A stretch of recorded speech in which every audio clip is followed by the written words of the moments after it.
Good morning.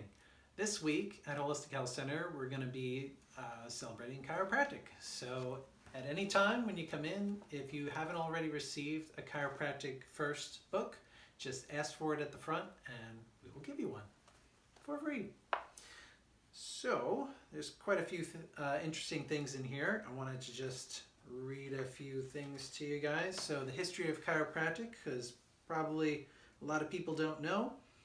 If you think chiropractic's the new science, it is. However, you'll be surprised to know the first pictures depicting spinal manipulation were discovered in prehistoric cave paintings. Oh my goodness. They may have been crude, non-specific attempts to manipulate the spine, but they date back as far as 17,500 BC. A long time. Ancient Chinese were using manipulation in 2700 BC. Babylonians, Hindus, Tibetans.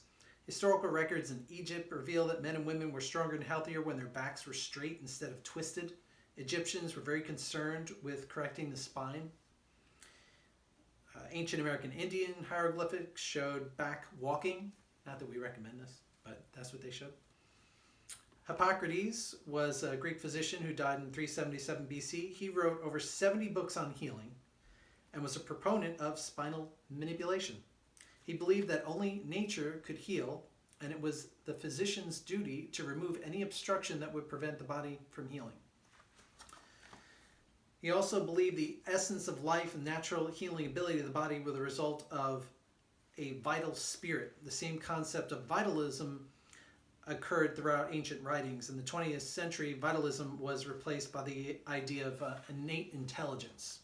And we'll talk about philosophy on a different day, but that is the philosophy of chiropractic here.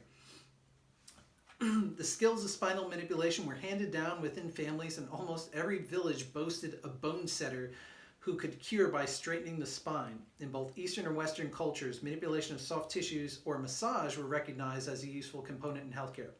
Crude types of manipulation continued all over the world until Daniel David Palmer discovered the correct, specific spinal adjustment.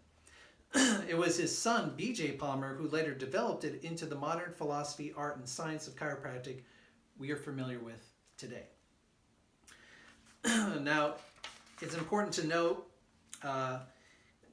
D.D. Palmer had a clinic where he treated people with everything from flu, sciatica, migraine headaches, stomach complaints, epilepsy, heart problems.